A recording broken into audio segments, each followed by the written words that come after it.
Building এর যে নামাজ ঘর থাকে এখানে ইতিকাফে বসা যাবে কিনা? এটাকে আমরা পাঞ্জাগানা নামাজ ঘর বলতে পারি। পাঞ্জাগানা নামাজ ঘর মানে যেখানে এই জুমা হয় না, নিয়মিত নামাজ হয়। জি, নিয়মিত নামাজ হয়। এই ক্ষেত্রে মাসলা হচ্ছে এটাই যে আপনার এখানে ইতিকাফে কেউ যদি বসেন তাহলে সেই ক্ষেত্রে জুমার জন্য ওনার বের হইতে হবে, কিন্তু কারোর সাথে কথা বলা যাবে না। আবার উনি এসে এখানে ইতিকাফ করবেন। তবে এই ধরনের জায়গা থেকে জামে মসজিদে ইতিকাফ করলে সওয়াব বেশি। আচ্ছা, আরেকটা প্রশ্ন এরকম ছিল যে একটা জামে মসজিদে আমরা জানি যে আপনিও বললেন যে কিছু মানুষ ইতিকাফে বসলে সবার পক্ষ থেকে আদায় হয়। তাহলে কতজন মানুষ বসতে হবে একটা জামে মসজিদে একটা এলাকার? একজন থেকে শুরু হবে, এটা একজন বসলেই যে আদায় হয়ে যাবে। আর যত বেশি বসবেন ততই বারাকা। আরেকটা প্রশ্ন এরকম ছিল যে রমজানের শেষ 3 দিন ইতিকাফে বসেন অনেকে, মানে তাদের যেমন 10 দিন সময় নাই কিন্তু 3 দিন একটু ছুটি পাওয়া যায়, তো 3 দিন যেমন 27, 28, 29 এভাবে ইতিকাফ করেন। তো এটার কি বিশেষ কোনো ফজিলত আছে কিনা? বা না, এমনি তো হাদিসের মধ্যে বা ফিকার কিতাবের মধ্যে এই 3 দিন বসলে খুব ফজিলত পাওয়া যাবে এরকম নেই। তবে ইতিকাফের যে ফজিলত আছে, নফল ইতিকাফের, এই সব ইনশাআল্লাহ উনি পাবেন।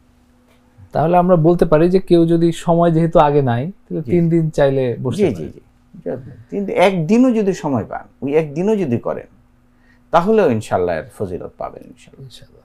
আরেকটা প্রশ্ন এরকম ছিল যে ইতিকাফের সময় আপনিও বলেছেন যে বাসায় এসে খাওয়া দাওয়া করা, অনেকে বলেন যে বাসায় এসে খাবার নিয়ে মসজিদে গিয়ে খাওয়া উচিত, নাকি বাসায় এসে সে বসে খাওয়া দাওয়া করে তারপরে মসজিদে গেলে এটা কি কোনো সমস্যা আছে কিনা? এটা আসলে এনভায়রনমেন্টের সাথে সম্পর্কিত।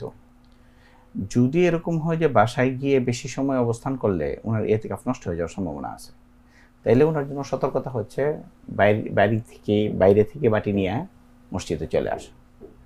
আর যদি ওনার ভিতরে সেই পার্সোনালিটি থাকে যে না, আমি বাসায় গিয়ে এই কারোর সাথে কথাবার্তা বলবো না, কেউ আমার সাথে কথাবার্তা বলবো না, আমার ইতিকাফ নষ্ট হবে না, সেই ক্ষেত্রে উনি যদি মুনাসিব মনে করেন বাসায় খেয়ে আসলেন। কারণ অনেক সময় আছে এগুলি ধোয়া করা, পরিষ্কার পরিচ্ছন্নতা, মসজিদে নোংরা হয়ে যায় অনেক এটাতেও উলামা একদম পছন্দ করেন না।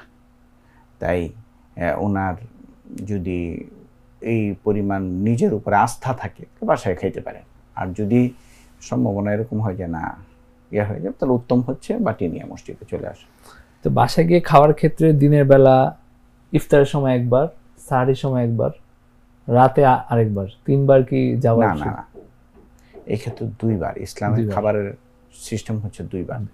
যে কোনো খাবারই আমরা জানি যে অনেকের ওই যে কসমের কাফারা দেওয়া বা জিহারের কাফারা দেওয়া, এই ক্ষেত্রেও একজন মিসকিনকে 2 বেলা খাবার দিতে হয়, 3 বেলা না। তো এই হিসাবে ফুকাহা ইকরাম বলেন যে ইসলামের খাবারের সিস্টেম হচ্ছে 2 বেলা।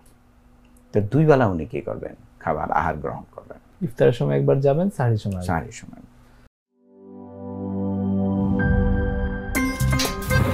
আমার একটা স্মার্ট সিদ্ধান্তে 25% গ্যাসের খরচ কমেছে। ভাবছেন কিভাবে?